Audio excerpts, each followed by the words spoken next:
out of gamers. Last year I was a Mormon politician. I thought this year I would be a cowboy. Okay, let's get past it though, because I worked so hard on this video. Honestly, I just want to jump right into it. So this is how it's going to work. I am going to rank every single anime that I watched this year on a tier list, but instead of S to F, it is going to be a 1 to 10.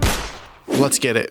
Lucifer and the Biscuit Hammer. This is the worst anime that I watched this year. It is about a group of people that get chosen to sort of save the world from impending doom. There's these little animals that represent each person in this group, and the main character is the one that we're following. He gets chosen by this little lizard man, and they all find out that the world is going to end soon because there's this guy with a giant hammer in the sky, and if something happens, then it comes down. It's kind of vague about what's going on, what's going to happen. But the main character meets this younger girl. I think they were childhood friends. I can't really remember. But she says she wants to save the world so that she herself can actually demolish it with her own hands. I think that's all you need to know. Oh wait, I have to talk about what I thought about it all. Now, okay, the first thing you need to know about this anime, it is so fucking ugly. Oh my god, the characters look atrocious. The animation is fucking terrible. At most points, it is like laughably terrible.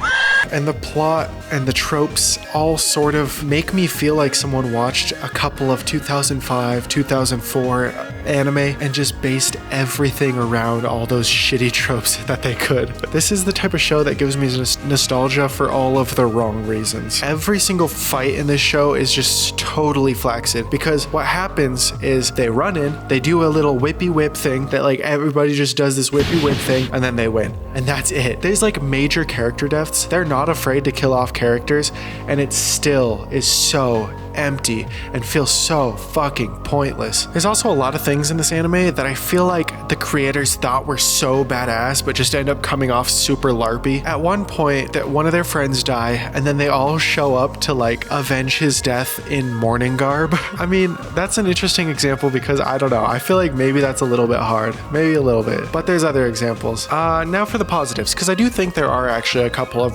pretty solid positives to this show. Some of the characters I actually really fuck with. I think these girls, these two, and this guy are all amazing characters that sort of have their own dynamic and change throughout the show. Specifically the girls, I think their backstory with the swordfish guy was really interesting, and it was kind of the first example of me caring about any of these characters, because I'm gonna be honest, the rest of the characters are so one-dimensional and boring. I also think it was interesting to learn that the animals that sort of recruit these human characters, they all have a legacy. They've chosen heroes in the past many a time, and a lot of them end up sticking with character types that they enjoy more. I kind of wish that the show could have done like more of a legacy thing, kind of in the same theme as like Avatar, where you get to learn about all of Avatar's last iterations. I think that would have been interesting for this show as well. But even the way they presented it itself still gave it a tiny bit of a sense of legacy, and also just better world building.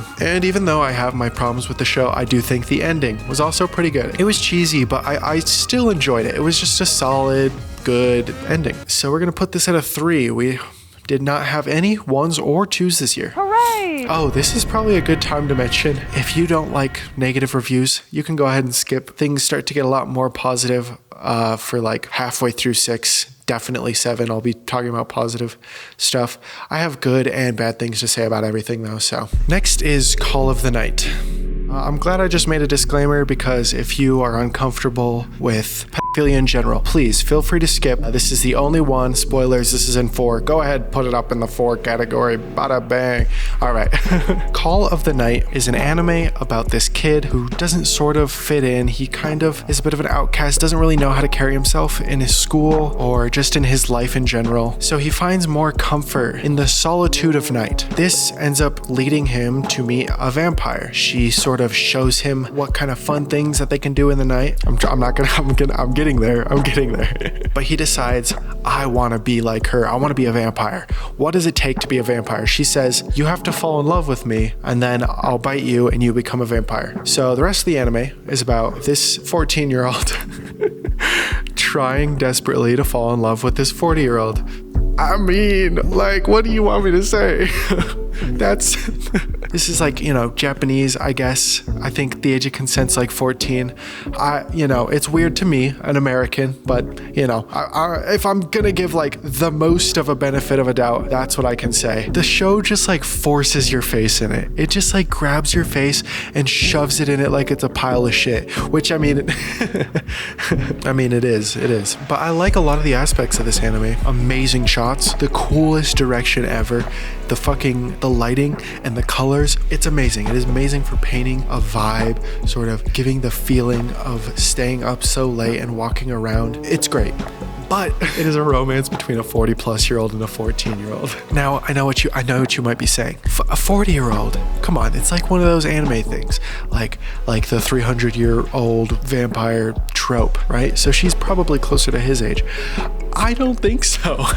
In the world, she orders beer all the time without being questioned at all. After like the first couple episodes, she tries to teach him what sex is. Every single time by the way, they sleep together every fucking night, but every single time she's making like innuendos and like sexual things. It's like, you're a groomer. At the very least, you're grooming this child. Oh my God. And then also, she has him do cuddle services for like 20-plus-year-old businesswomen. So even if this isn't like she's you know, she's younger in vampire years or whatever, she's still making him do like all this weird shit for adult women. This is just like not what I signed up for. The anime, you know, a big point of it is like trying to figure out how to socialize and like finding your footing in social settings, becoming comfortable and stuff like that. So why not make him like college age? Every problem could be ignored if this kid was college age. It just comes off so weird and predatory, like playing into fetishes. It's just it's weird. It's so weird. If you want to just completely disregard my opinion for this because of my bias towards not liking pedophilia,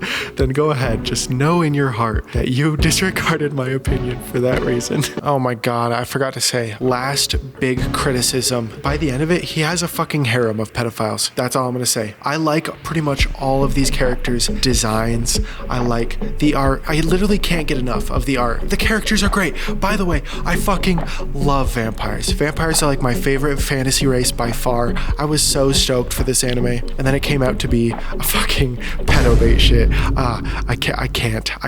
I mean, look at my fucking profile picture here on YouTube. It's literally a picture that I drew of myself in like high school as a vampire, because vampires are sick. I should like this. This should be made for me. Whatever. Okay, let's give it its praises, and then we'll move on. I kind of like threw a bunch of these points in throughout my rant. Mid-episode cutaways, awesome. So cool. So stylish. It's the type of thing that like I could definitely see people using as their backgrounds on their computer or their phone. Also, I'm not sure if I mentioned it, but like not only the art, but the animation is so amazing. They just randomly do these crazy shots of just them fucking flying around.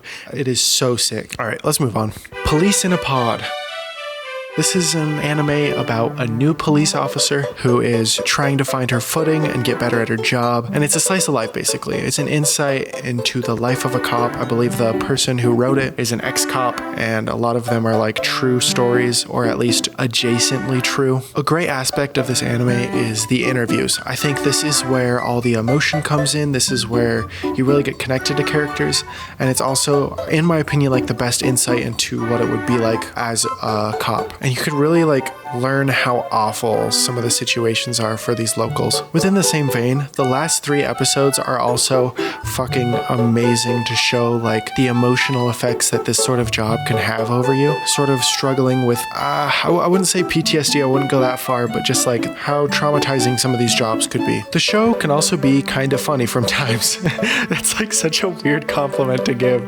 I can't think of any other way to say it. It's not like haha funny, but it's just like, most of it comes from the main character being incompetent in some way. Oopsies, I'm such a Virgo. Like I said with the one before, the half episode cut-ins are so sick. And this anime isn't about touching kids, so it's a little bit better. Hooray! You might be thinking, wow, you've talked so positively about this.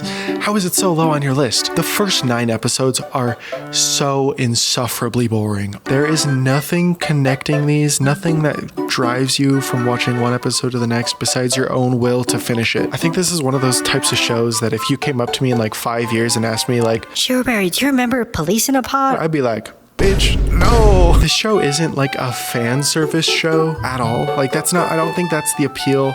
I doubt that it says ecchi in the title, but it's interrupted by these weird sort of ecchi moments that just come out of nowhere. And it just feels so out of left field or out of right field. I always forget which one it is. Baseball fans, let me know in the comments below. They catch this sexual criminal touching little girls in the train or something. And then their way of punishing him is telling him to recreate the situation, him playing himself, by the way, then him, instead of like the little girls, it's like the other male cops. It was like, why? Another one is the characters are so stagnant. Even in slice of lives, you can usually see characters build or change in some meaningful way. The only one that I can really look to is like this cop tries to get better at interrogating for an episode. And I don't know, it's like cute-ish, I think. I don't know, but it's like, I think I might try to get better at interrogating for this episode. And then the main character is kind of getting better at her job in some aspects throughout the season. It's not really measurable, and it doesn't really feel like they're making as much effort as they could be. Ranking this anime is weird because there's 9 episodes of just nothingness, and then the last 3, in my opinion, are actually really good. So I decided that would like equal out to a 5. I try not to give too many 5s. I like going either on the positive side or the negative side. But yeah, this one will get a 5. Shumatsu no Harem. I've already gotten shit for my opinion on this. This anime is about a virus that hits the world, okay? This virus kills every single person that is male. Every male is now dead. There's 3 males that survive. And, you know, like, if there's only a couple of males left, then who's gonna repopulate the earth? You know what I'm saying? So yeah, it's that kind of anime for those who are curious. But I really like this anime. I'm just gonna go through the 3 guys that survive and explain them. And this is gonna just like paint the whole picture for the show. The first guy, he is the incel, okay? I fucking hate this guy. I don't know anybody who's watched this anime that doesn't hate this guy. He is so incredibly, insufferably cringe. There is nothing redeeming about him at all. But he's also like 9 years old or some shit. He's very young, so it's like, can you blame him? Yes, you can, by the way. Yes, you can. At one point, so he's at a school, and his whole gimmick is like, everybody at the school is there to be his little sexual toys. It's awful. I mean, that's kind of what the show is, but we'll get into why I like it later. So at his school, his old school bully, who is a girl, was there, and he decides to like keep her as like a torture thing. So he's like really cool, as you can tell. Every single time it goes to this kid in the anime, because everybody kind of gets their own time in the show, the whole anime just turns into a hentai, and it's not like the fun hentai, okay? It's the bad, depraved, disgusting hentai that you probably watch. I know, and I'm telling your mom. David, Liam, Kyle. Yeah, but this kid is like the sole reason this anime ranking is low. I can't stand him. Next is like this guy. He's just the guy. He's like there to sort of show the contrast between the incel and the character that I'm going to talk about now, the volcel. I hate these sort of like online terms. He just doesn't want to have sex. That's his thing. They all went into like this cryo sleep. That's the reason that they're like the only 3 left alive, because they were either, I can't remember if they were testing something or if they had some sort of sickness that they had to be put into cryo sleep for, but they survived. The MK is what it's called, the male killing virus, the MK virus. But he's in love with his old coworker and just vows that he will find her, and if he has sex at all, then it would be with her, the love of his life. I really like this character. I don't think he's like particularly written well, but I think the inclusion of this into this world is sort of like the dichotomy that it needs to even be taken a tiny bit seriously. The interesting thing that he brings, I guess, is there's an easy solution to this problem, and it's to have sex. Like, I think at that point, I think it will repopulate down the line and just get bigger and everything will be fine maybe. But his idea is that he wants to cure the disease, which I don't think will bring anybody back, but it's an interesting, different approach to this problem, especially when the government is just so overbearing and constantly like forcing him to do all these things. And then it's also a question of like, if someone's forcing you to, you know, okay, I'm not going to go too much into it. Bringing up the government is actually like an interesting thing because there are so many moving parts to this anime. There's the government, and then there's like secret organizations and all sorts of these people, and they seem to have a deeper understanding about the MK virus and where it came from and stuff. And there seems to be conspiracies, and this was only really delved into within the last little bit of the anime. So if this ever gets a sequel, I will be so happy. I hope that they do less of the like incel character, because he grows up a bit more by the end of it. And I don't know, he's still like kind of cringe in the same way, but it seems like he's maybe matured a bit. Like for what this anime is, it takes itself a bit more seriously, and I just think that that's very respectable. I'm excited to see where it goes. But oh yeah, this is a 6. Go ahead and put it up at the 6. Next is Tribe 9. Tribe 9 is based off of a mobile game made by the same people that made Danganronpa. It's got a lot of the same style, which I adore. I love it. We'll go into the style a bit later, but basically it is a baseball anime, but the rules are like very crazy and don't actually make any sense, and also have like almost no relation to baseball besides hitting the ball and running bases, and that's about all that correlates. This anime is honestly just a lot of fun. I don't think it's something that you're supposed to really take seriously. It doesn't really even take itself seriously. One point in episode 2 or 1, they make a pact, and if they lose their baseball game, then they have to disband their group, and then they just don't do that. But yeah, I think it has a very cool sense of style. Every single game that happens in this anime kind of has a separate style from each other, and then their area also sort of lines up with the style that their characters do. My favorite gang is the Ota gang. They're sort of this grungy, nasty, like industrial sort of group. Their area also reflects this. Their gang reflects it. They're scrappers. They don't care to break the rules. Stuff like that. I love it. I love it. And oh my fucking god, does this anime have like crazy fucking animation. I never thought people throwing baseballs and then subsequently hitting them would be so fucking crazy and well animated and just like jaw-dropping, but it's, look at it, just fucking look at that shit. That is incredible. This dude fucking dies just from catching this guy's pitch. That's the kind of anime we're dealing with here. As fun as this anime is, it sort of misses on the fundies. As cool as the characters are and how much I like them stylistically, they are extremely flat, basically boil down to a couple tropes, and that's it. Like I said, I do like the Ota gang because of their swag, and I like this guy because I like characters that stir shit up, but besides that, there's not much to it. They also info dump a bunch, and there's these sort of like weird out of place ecchi scenes. Like I feel like the connecting fibers of this anime have some trouble getting to each other. I don't think that makes any sense, but fuck it. This anime is a 6. Go ahead and put it up there with the other 6. Bangarang. Okay, next is Tomodachi Game. Another one kind of adjacent to Danganronpa actually, but it's basically a group of friends get put into this game where they have to sort of play games where they misinform each other and they sort of build this distrust from each other, all to get back their money that they owe. They start with blank amount of money owing to this mystery group, and they're trying to make it back and also maybe make a little bit extra. This does make for a lot of cool moments, but I think a lot of the time it sort of boils down to like mental masturbation. It's sort of like, I did this, but I knew you were gonna do this, so I did this. But I only told you I would do this so that you would say you do this, and then I would do this. You know what I'm saying? That sort of shit. I think this rooftop point in the anime sort of was a lot of that, and also that sort of part of the anime made me hate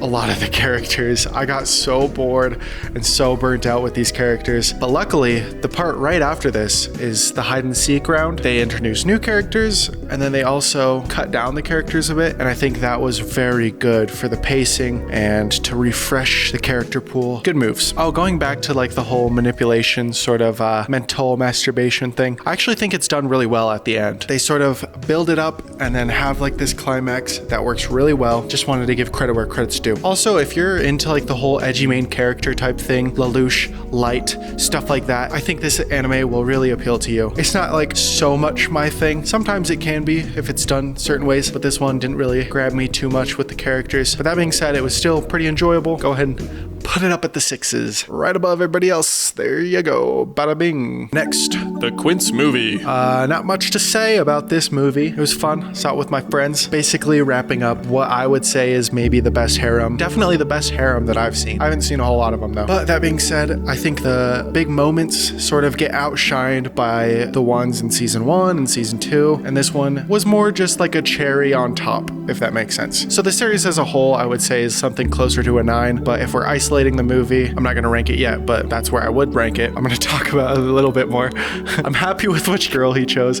I think that it was somewhat like safe, but also I think that appeals to the most people. It makes sense. It makes sense. I agree with it. They brought up the character's real dad at some point and it just felt so ham-fisted, and then they resolve it really quickly. I guess it's an anime movie, so but yeah, just good feels, and we're giving it a 7. Bang. Moving on. Next is the JJK movie. movie, Jujutsu Kaisen movie. We got 2 movies back to back. This one sort of follows a new Jujutsu Kaisen character. I'm a big fan of this guy. I like him a lot more than Itadori. And I also think that the movie setting sort of lends itself a lot better to this sort of narrative. The one that I've explained in many words, in many videos, of just like Jujutsu Kaisen is not that deep. It's fight scenes for the sake of fight scenes with some really bad characters. But this anime has some great fight scenes and also follows some of the worst characters in the show. But I didn't feel like it was actually that much of a bother to me this time around. Maybe it's because it was a shorter narrative, but I enjoyed myself a lot more with this one. I'm giving it a 7. All right, moving on. Akiba Maid War. This is an anime about gangs, but they're all in maid cafes. Everybody that works in the same maid cafe is part of the same gang, and then they have beefs with other gangs and shit. And apparently this is something that's been going on for like so many fucking years. Like some of these beefs fucking run deep. It does have some parallels to like actual good gang anime, the sort of everybody knows everybody sort of thing. And I really like this sort of the mix of these 2 worlds. The scene that sticks out to me is the one in the first episode where they're singing like the maid song. You know, if you've been to a maid cafe, you know what they be like. Simultaneously, someone else in the same gang is out fucking gunning down people in the streets, but she's dancing like she's listening to the music. It's like beautiful and bizarre and sort of like a perfect mix of these 2 worlds. It's kind of sadly, I feel like this moment is not topped, at least until like the last couple episodes, and everything in between is not boring, but it's a lot more uninteresting than I think it should have been. And I think that's due to the separation of this gang stuff and the cutesy maid stuff. A lot of it is one or the other. And honestly, there wasn't a whole lot dragging me from episode to episode besides the amazing animation and just wanting to see what these characters are going to be doing next. There is no overarching story. I think that's another thing that the show could have benefited from. All right, we'll give that one an 8, just above the 2 movies. All right, next is Dress Up Darling. This is an anime about a guy who is into doll making. It's something that's followed his family and something he's been interested in since he was very young. And a girl who is into cosplaying but isn't so great at cosplaying herself, like making the outfits, but she has the passion. But yeah, the first thing that I really thought about watching this anime is, damn, if that was me and I was like into making dolls and shit openly when I was a kid, I would have been made fun of so hard. And in my head, I was like, I wonder why it's so different in Japan. Maybe it's some sort of like cultural thing. But then no, so like in the first episode, some little snot-nosed girl just starts making fun of him, like, that's a fucking girl's thing, you pervert. And this like somewhat traumatizes him. He doesn't want to share his passions with people growing up anymore. He kind of holds it close to his chest. I think she somehow finds out that he has this passion and she's like, oh, that's cool. And then he's like, what? Someone understands me. I think there's some things about this character that is relatable and then other things that are just so fucking lame. And overall, I honestly can't stand this guy. There's a lot of awkward scenes in this anime and somehow he makes every awkward scene like 100 times more awkward. The big focus of the show is the romance between the 2. And actually, I actually like it a lot. I think they have a great dynamic and I really enjoyed watching their interest for each other, seeing just how much they care for each other progress over the course of the show. Earlier on, I don't know, maybe I'm just a misogynist, but I was like, I feel like she's cash cowing him. I feel like she's just using him for like his talent and stuff like that. But as the show keeps going on, then you can kind of see her starting a lot more obviously to care about him. Oh, I should also warn the people who maybe haven't heard of it or seen it. It is very, very horny. Sometimes a little bit too much if I'm being honest. Oh, especially when the kid gets involved. We'll give that one a 7. Cyberpunk Edgerunners. This is an anime about cyberpunk, super capitalist, unfair, everybody's killing each other type of future. It's the same world that Cyberpunk 2077 is in. I'm sure you knew that. And it follows a new character named David Martinez. I think that's his name. This anime's biggest claim to fame, in my opinion, is the world. I think the world is fantastic. I think this anime did gangs a lot better in this world. They sort of dramatized it. I think it lends itself very well to anime because you can be really dramatic and over the top, and it just works really well for this setting. And then, oh my god, look, Hailstorm, my beloved. I sort of wish that they were a tiny bit more thorough in the world. I feel like I got a grasp of it, but didn't get to explore it as much as I wanted to. A lot of it is like setting up great concepts to the point where I just want to go back to the game and then explore those concepts more. It's only, you know, a certain amount of episodes, so I don't know how much they could have done, but it just felt like I wanted more out of it. All right, and then the last part of the world is obviously the characters that inhabit it. In the case of this anime, in my opinion, it feels like like every character kind of loves each other in some sort of like bond way, but they also hate each other and kind of want to kill each other. So nobody trusts anybody, and there's just a lot of like distrust. And I feel like everybody's kind of just expecting betrayal. You could say that adds to the theme, but in my opinion, you need someone that you feel like you can trust, someone that you feel like you won't let you down, so that when they do let you down, you know what I mean? I didn't feel like any of the characters had any goals. There was one character that had a goal, and then the rest just felt like they were going from job to job for the sake of just being in a gang and getting money, and that's just about it. But at one point they have enough money and they could easily just stop, and I guess it's like, hey, I mean, I guess you could do that job and win or something. It just made it feel a little bit redundant and like it was going nowhere, in my opinion. But there was that one character goal, and that one character goal ended up being the biggest, most important thing in the show, in my opinion. It is what created the ending of the anime that we all fucking love. This is like the most bittersweet. It's like such conflicting feelings with this ending, but I really like it. I think that it was just done phenomenally. Speaking of the ending, I have like those reflections just stuck in my head. This show is so great. This show is what every cyberpunk anime wishes that they were. Amazing animation, like amazing original character design. Like I said, the reflections and the colors all meld so wonderfully into such a feeling. It is really something to experience. But I have two more gripes, okay? Two more. I mean, come on, we're like pretty high on the list already. This first gripe is actually not taking any points away. This is just a personal thing that I was disappointed by. But the dub was terrible. Listen close, Davey. 2 a day, no more. 3. I watched it subtitled, but I went back. Well, I started it dubbed, and then I went back and watched it subbed. The dub should have been great. This takes place in America. It has to do with American tropes, American gangs, American capitalism. You know, all this is America, and you should kind of just want to experience it in the way that it should be. In the same way, if you're watching anime, especially if it takes place in Japan, you want to hear it in the Japanese voices. I'm gonna just give two examples because I think some characters were done really well, and then some characters were done god-awful. I also think the main character was just like really lifeless. You need a good main character in a voice acting, you know what I'm saying? And then my last gripe, the show became so predictable. I don't know if I'm the only one that thinks this. Here's a perfect example. This girl walks in and starts talking to her boss, and he's like, oh, can I please go home early? I have a kid to take to soccer practice or some shit like that. And then I'm just like, oh, what a kind lady. I sure hope she doesn't get killed for stupid shock value. And then one scene later, it's, yeah, there you go. And that's not the only example. I just don't want to give spoilers. Even the ending, I mean, in a lot of ways was predictable. Still loved it though. Give it a 7. This one is Bubble. Bubble takes place in like a post-apocalyptic Tokyo. Tokyo gets encased with this giant bubble that has like little bubbles in it and little black hole bubbles and shit like that, and whirlpools and like just, you know, everything. And then the only people that inhabit this area are like orphans whose parents died in this freak accident, and then scientists who are studying it. All the kids end up forming into these like parkour groups that play basically advanced capture the flag. And oh my god, these scenes are so sick. I've heard a couple people complain about the animation in these scenes, but I just think that they're so stylish, so lovely. I'm a big fan. But one day, this main character guy who's like cracked as fuck at this game, I think he like fucks up somehow and he ends up like trapped underwater, and then the bubbles sort of come to life and create this girl. Her name is Uta, and she saves him and shenanigans ensue, I guess. I won't say any more, but I just love the world that this movie built. I think that the style and colors and just like the history of this world feels like it is pretty real, pretty believable. And ultimately, I'm not going to talk too much about it, but I thought it was really solid, good anime movie. Okay, moving on. It is an 8.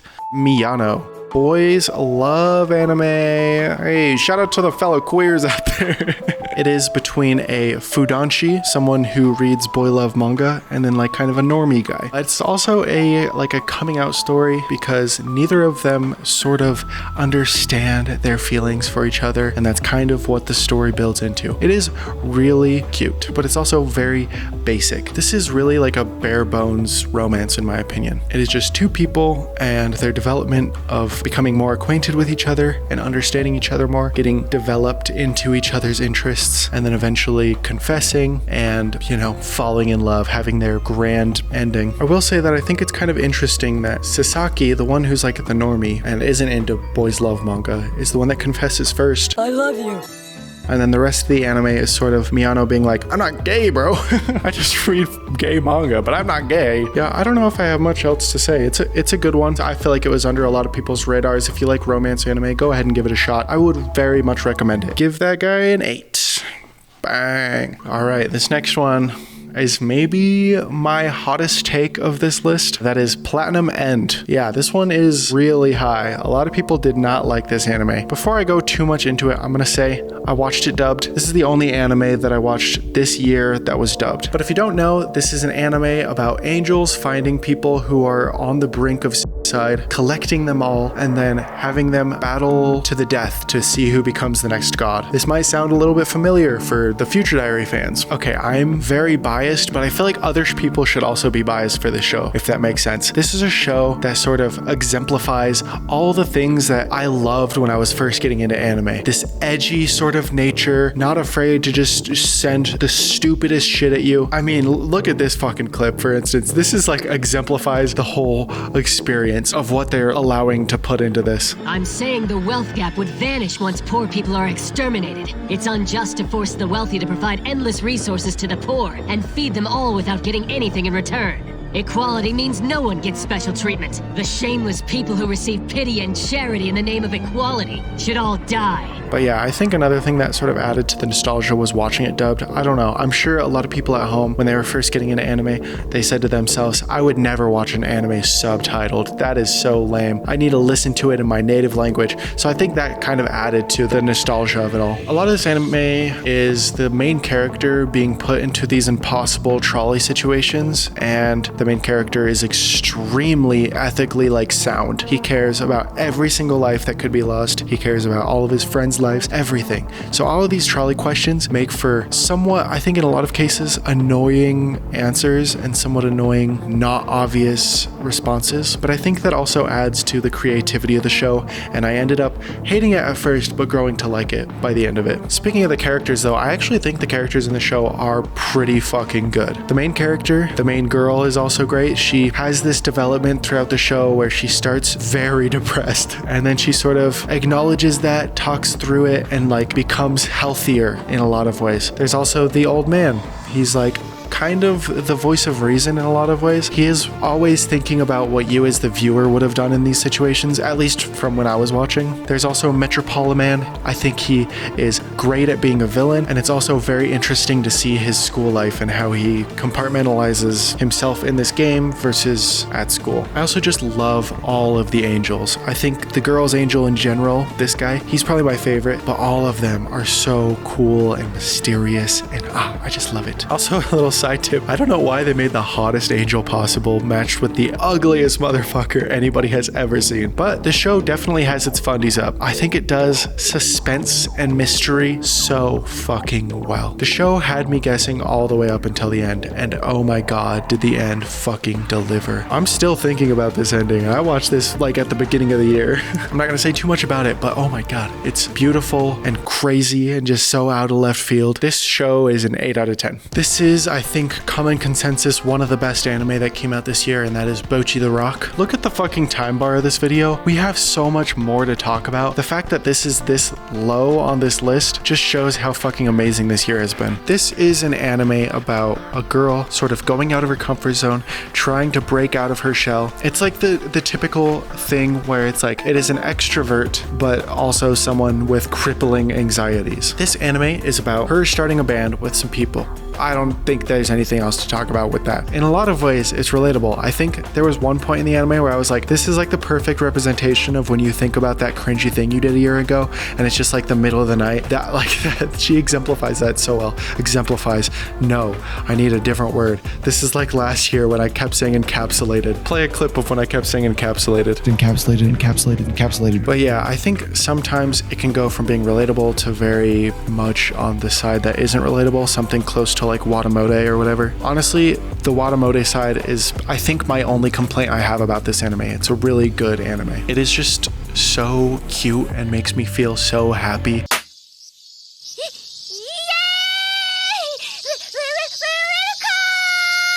Every single time they play a show, I feel like she's overcoming this great hurdle, and in a lot of ways she is. I don't know, every single time they play a show, it like somehow makes me so emotional. Something about anime where they're making art and expressing themselves just makes me feel so much better about it. I've talked about this on this channel a number of times, but anime about art always has a place in my heart. It's just so feel good. All of her family is so lovely. All of her friends are so lovely. Also, I'm not sure I've ever laughed at an anime harder than I have this one. I think Nichijou is definitely up there. There's not very much competition, so I think that's all I have to mention. Honestly, I feel stupid for laughing sometimes at this anime. This headbanging bit, I don't know what it is, but I could not stop laughing. Literally from like the second it started to the second it ended. I don't know. I think there's something wrong with me. I should not be laughing at anime, to be honest. All right, now the shit that everybody wants me to talk about. The shit that everybody has been saying about this anime. The art and the animation. This anime fits so many different styles and otherworldly medias that in a lot of ways it kind of reminds me of Gumball. I don't know if that's relatable, but it's just how I see it. A great example is this Twitter clip. I'm sure everybody has seen this fucking Twitter clip. It is everywhere, even if you're in a community adjacent to anime. Other animation moments remind me of like the quirkiness that you get from the original Fooly Cooly. That is huge praise. And then I just made 2 bullet points that says other twice and then cute. Yeah, the show's cute. I think I've already said that enough. For how much I like the art, I cannot stand the way that they draw noses. I don't know what it is about like anime and just curving the noses to impossible lengths. I can't. The anime gets an 8 though. Moving on up. Spy Family. Before we talk about what this is about, I think it is just incredible that we finally get a new anime to recommend to anybody. For so many years, it has been Cowboy Bebop. Oh, you're getting into anime? Have you seen Cowboy Bebop? Now you can say, oh, you're getting an anime? Have you seen Spy X Family? Believe me, it'll work. The only like sus thing is the whole relationship with her and her brother, but I think in some ways it could be overlooked by the normies. This is an anime about a spy who gets sent to spy on this big government official who goes to this special school that he needs a kid to get into this school. So he goes to an orphanage, picks up this kid, and then they go to the school. They need a mom though, so they get this other person who she's like an assassin. So there's a spy, an assassin, and a child. The child can also read people's minds. None of them want to talk to each other about what their second life is. The spy makes sense. The assassin makes sense also, but I don't really understand the reading mind thing. I don't know. Maybe she's worried that because he's a spy, then he won't want his mind read. Oh my god. I think Anya is really where this show shines. Anya is fucking adorable. She's like always getting into trouble. She feels like how a normal kid should be reacting in these situations, if a normal kid could read minds, that is. I also think Anya is super funny. I think some of the jokes don't always land, but for the most part, the show's humor comes from Anya. I think really where this show shines is like the family dynamics. It's great to see a dynamic that might not be what the normal family, blood related mom, dad, kid sort of thing is, and see it works so well. I think specifically a lot of the great moments come from the spy, this hardened spy, sort of breaking down some of his barriers to connect with his family. I do have a tiny bit of a problem with that concept sort of tapering off as the show goes on. I think because it wants to have a longevity, it's sort of like, don't give all your cards away quite yet. Don't break down all your barriers quite yet. So the second half of this anime sort of felt like it was dragging on in a lot of ways. I really wanted them to connect more and understand each other more, and it feels like I'm not really sure there is an end in sight for the whole him sort of explaining the situation he's in, or her explaining the situation she's in, or Anya, anybody sort of breaking down these barriers. Because they can't express themselves in that way, the way that they end up testing their relationship throughout the show is some third party coming in and trying to hit on one of them. In the case of the girl, like I said earlier, it's her fucking brother, and then for the guy, it is a coworker. This show has amazing anime sequences. Like most of the show, I feel like is animation flexing. The show also has amazing filler. I think the dodgeball episode with Anya was fantastic. and the tennis episode with the parents were amazing. It also has a couple of those moments that I talked about last year with Holly Mia, where you kind of want a character to do something and you're not so sure that the show will do it. A lot of the times with anime, I feel like they take you wanting that and then give it to you later, make you beg for it sort of. But this show, this guy, I just wanted him to get punched so fucking bad, and I'm so happy that the anime actually just punched him in the face. Also, hey, we got a Dominic. This guy's name is Dominic. Isn't that cool? It's an 8. Move it up to an 8. Licorice Recoil. This one I don't think I'm going to talk too much about, but it's just some of the best gunfights I've seen in anime in a very long time. The action in general is just astounding. Like a lot of the other entries in this year, the animation is just so fluid and awesome.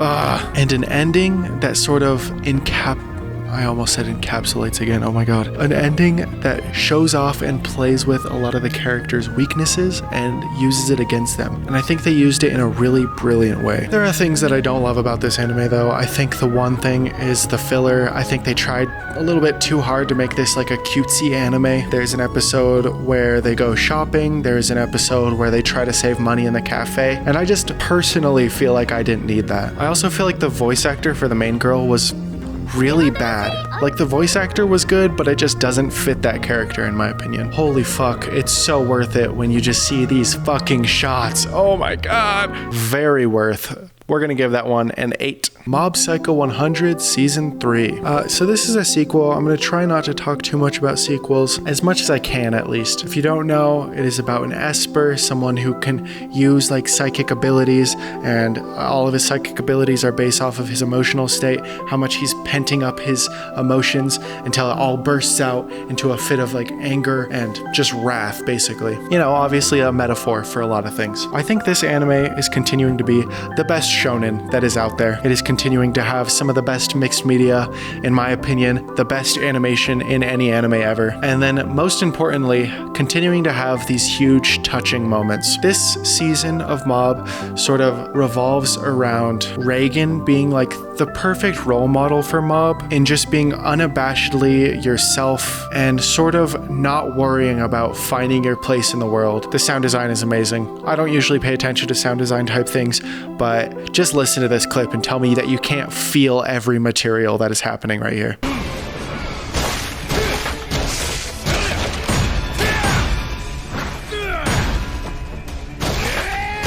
All right, welcome back. We gave it a 9. Bam, first 9 of the year. Number 5. Chainsaw Man. All right, this is number 5. Welcome to the top 5 of the year. It is crazy that Mob Psycho, an anime that I would consider like a near 10, is not even in the top 5 of this year. That's how fucking stacked this shit is. This is an anime about a guy who is living in just the worst poverty you could imagine, having to completely sell himself out to anybody who will pay for his food. And all he has to his name is this dog, Puchita, I think is his name. One day when he's out doing a job, he fucking just dies. And Puchiana sacrifices himself to become one with Denji. Denji and Puchiana combined to create Chainsaw Man. A lot of people are comparing this to Jujutsu Kaisen, and I just have to say, it is not even close. I know I'm sorry I bring up Jujutsu Kaisen every fucking video, but I feel like it's like justified this time. My biggest problem with Jujutsu Kaisen is that the characters do not make sense. The characters are there to be jokes or plot points, but not actually have any development. This anime is completely different. I see a lot of people saying that Denji is shallow because of his goal, okay? If you've been locked up and have no goals in life except for to satisfy other people, and the first feeling you get of like lust, he latches onto that and he's like, this is my goal, this is my life goal now. Obviously, when he gets to that life goal, he finds out that there is more to life than that. There is more to explore than boobies. Aki's goal to beat the gun demon literally overshadows anything that Jujutsu Kaisen has ever done with any of their characters. Just that one example. I'm not going to go into exactly what that means. I'm trying not to give spoilers, but also defend a show that's good to a show that's not good. Okay, hold on. Jujutsu Kaisen's good, it's just not great. I feel like I always have to like preface that because there are things that I hate about it, but there's still great aspects to the show. All right, moving on. While we're on the topic of characters though, I just do want to run through a couple more that I think are great. I can't remember how to pronounce her name, but I wrote it here. Kobeni. Kobeni is refreshing. I think she came at the perfect time in this show because a lot of the characters are very gung-ho, very run in and rough people up, and then Kobeni or whatever, she's scared, she's timid, she is unsure of herself, even though she is very capable, we find out later. I also think that this creepy trainer guy, I can't remember his name or if they even gave him a name in this season. It really feels like all of these characters have lived lives and we're just glimpsing into this moment for them. So with the example of Cyberpunk earlier, where we get backstories and we kind of know the fate of these characters, they are going to die for shock value. That sort of happens in this anime too, but for some reason you actually care. Even though you know these characters are going to die, you can feel the pain and just understand these characters so much better. A really cool moment in this anime is what would be considered the 8th floor. They get onto this floor and then they can't find a way out. Every single way that you go in here, it just loops in on itself and it creates such a cool atmosphere. I really liked these couple episodes where we got to explore this floor, but I will say that I'm not super happy with the way that it was resolved. I'm not happy that it was just resolved with, I can punch harder than them, basically. It's just like out battling. I sort of felt like this was the perfect time to use like a puzzle, sort of figure out and reason their way through this problem, but then just a wally flesh of teeth came out and then they fought it and got out. Speaking of violence though, if that is your thing, this anime is built for you. I'm not sure how much I can show on YouTube, but the gore in this is like so beautifully grotesque and just over the top and so anime. There are so many things to this anime that I want to talk about, but there's such small details that I can't really give an overarching thing. Like when they're training, Denji tries to ambush their trainer, but then the trainer looks at the shadow, sees that Denji's dropping, and, you know, counterattacks or gets the fuck out of there. But I just love that that wasn't like an inner dialogue of like, oh, I see his shadow, I must dodge now. It was just like, shadow, boom, get the fuck out, or counterattack. I can't remember which one he did. Everybody wears fucking chucks with their suits for some reason. I just thought that was a fun detail. The future devil telling Aki that his death is so badass that he'll give him his powers just so that he can see his death in real life is the hardest shit out of anything this year, period.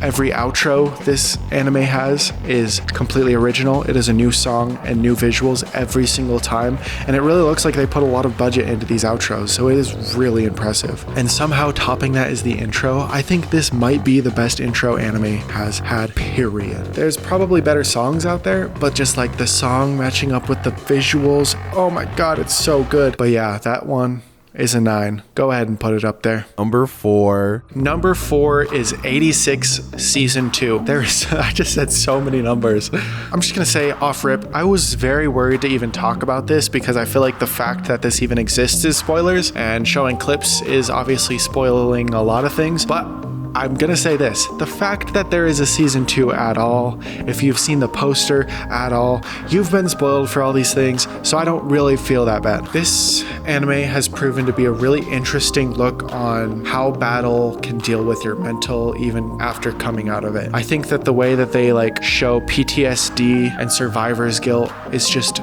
amazing. Something that I didn't expect this anime to do is expand the world even further than what we already had. The way that they navigate this new area is so interesting and how different it is from the other area. I'm not going to say too much else, but I think this is really special. It is kind of giving me the same vibes that like early Attack on Titan did, and I think if you're not watching 86, you should definitely hop on that train. But I'm not going to talk too much about it because a lot of it goes into spoilers. There's a lot to talk about, but I'm not going to talk about it. Okay, that is a 9. Goodbye. Number 3. Number 3 best anime of the year is Ranking of Kings. This is an anime about a deaf, tiny prince sort of making his way and building himself up to be this kingdom's next great king. His dad has left a legacy that he needs to fill, and they are huge huge shoes to fill. The anime makes it such a delight to learn more about Boji, as well as the rest of the kingdom and the mysteries that it holds, and get to know all the characters, what their intentions are, how they change throughout the series. I think this anime has the highest density of dynamic characters that I've seen in recent years. Like, who's on whose side? Might that change? This show is like crazy emotional though. I think for the first couple of episodes, I was crying at every single episode. It's an amazing new style. Fresh anime style's gotta be one of my favorite genders. Even though this shit does look so kiddie, it gets very fucked up. Like, oh my god, I think they're whipping children in this scene. Even though it can get fucked up, it's also adorable. It is. It's just so cute and it's wholesome. I think every single time one of these characters ends up trying to learn sign language for Boji, it's like just makes the waterworks fucking go off. I think the real shining gem of this anime is Miranjo. I think that's how you say her name. She is incredibly complex, has a great story. I don't know. This show just goes so hard. I don't really know how much I can say without giving spoilers,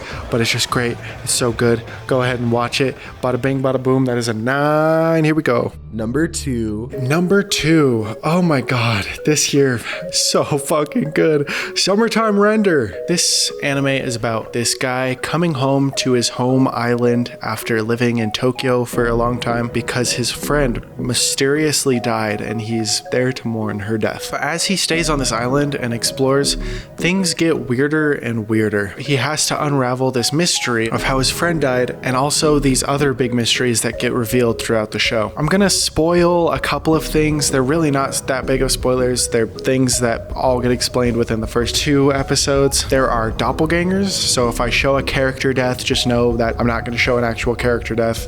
So those are probably doppelgangers. And he also has this ability to re-zero himself, basically. When he dies, he goes back in time a bit and can retry. I really like how this show is like a mystery, but it's also sort of like a slasher flick, and also sort of a horror, and also sort of like a psychological thing. There's a lot of moving aspects to this. And because there is so much that you're paying attention to, I feel like the episodes just melt away. For me, I was watching this and didn't even realize how many episodes I was going through until it was like 1 in the morning and I was already like 10 episodes in. Like, there is just twist after twist. It just keeps you at the edge of your seat. Him reliving his life over and over again is not something that's original. I mean, I just called it the fucking ReZero a second ago, but I think it's done really well in this anime. I'm not going to go into exactly why it's different. The way that they put like a rule on it was very original and nice.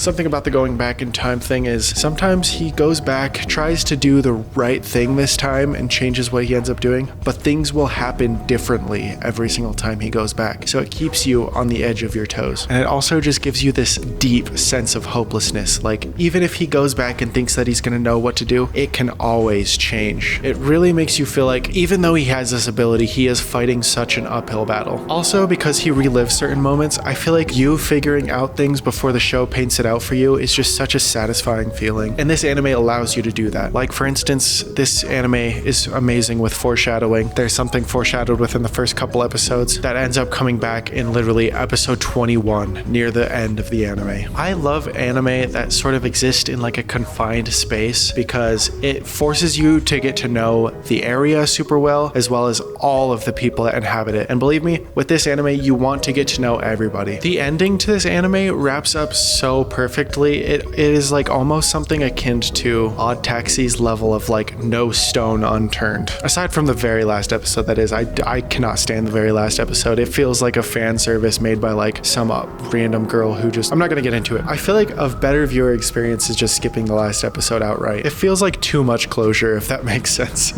Okay, I should end on a positive note, especially since it's the second best of the year. This anime has such an amazing direction. Its sense of identity is unmatched. It is so awesome. Okay, there's other ones that are matched. I shouldn't say unmatched. It's just great though. Fuck, I'm trying to like be good and talk good about it. Well, it's a great anime. It's at number 2. What do you want me to say? That's a 9. Okay. Number 1. The number 1 anime of the year. My favorite anime that came out in 2022. That is Stone Ocean, JoJo's Part 6. I think it's Part 6. Hey guys, Future Barry here. I just wanted to say that this was filmed like 6 months ago, and my opinions have changed. This anime, the ranking that I gave it I would say it's down a number.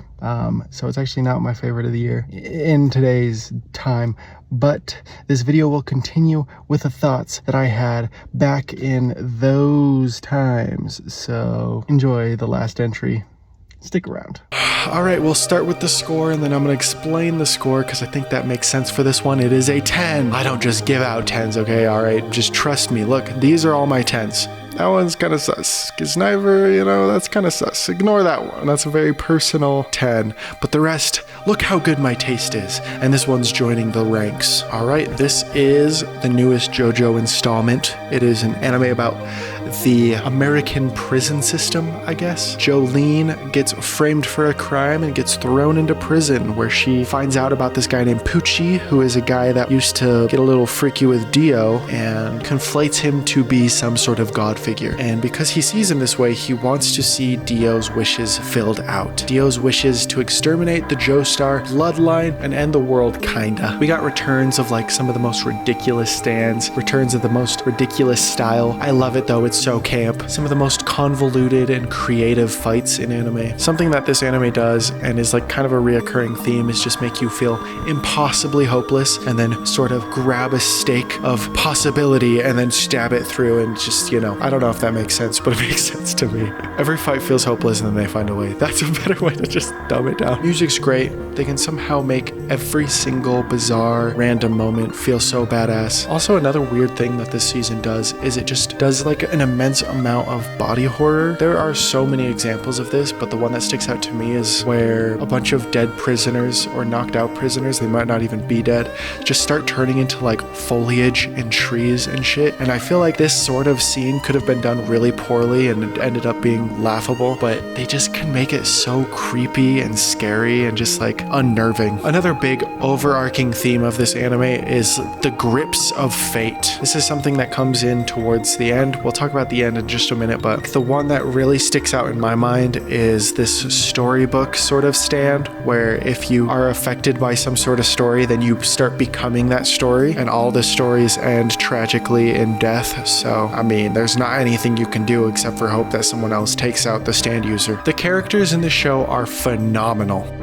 All right, I really got to go to this thing that my brother's picking me up for, so I'm just going to rush through this. The ethereal being that is the baseball kid is phenomenal, and I just talked about him at the start of the anime, and it ended up being so important at the ending. Yo-Yo Ma is so lovely. I think that this stand is one that I ended up liking a lot more than I think the regular person would. I know he's supposed to be really gross, but I love him. I love him. He's so great. Anesthesia, or whatever the fuck this guy's name is, feels like the feminine sex appeal version of Jotaro, at least at the start of when he gets introduced. I think if you like Jotaro and his swag, then you're probably gonna really like this character as well. All the girls work really well with each other. I think the dynamic of the prison and the way that they interact is very natural. I really like the dynamic there. The ending, oh my god. The ending is what really solidified this as a 10 for me. The ending of this anime runs with a lot of key plots and overarching themes that this anime goes with, and it's just so solid and nice to see. These little things that I noticed ended up mattering for the ending. Like, what is a better example of the unrelenting turning hands of fate than the most powerful man in the universe chasing down a small naked child? Holy fuck, these last couple episodes were just a total treat and just made so much sense. Animated to hell and back. It was amazing. This shit's like biblical. The real reason this show's a 10 though is the Weather Day's real name is Dominic. We got 2 Dominic reps this year. That's pretty awesome. All right, I really have to go. I think my brother is literally outside. Okay, he's not, but he's close. If you like this video, subscribe. Subscribing helps so much. I'm a small creator. I love making YouTube videos. Subscribe, comment. I love talking with people. Watch my anime video last year too, because that one's great and had like equal amount of effort put into it. Last year, I reached in and gave you guys a kiss, but then I smashed one of my lights, so I'm not going to do that again. Go ahead and play that clip, and then if you like that clip, watch that video. Who needs a little kiss on the forehead? Oh fuck, oh shit, oh fuck. Okay, bye.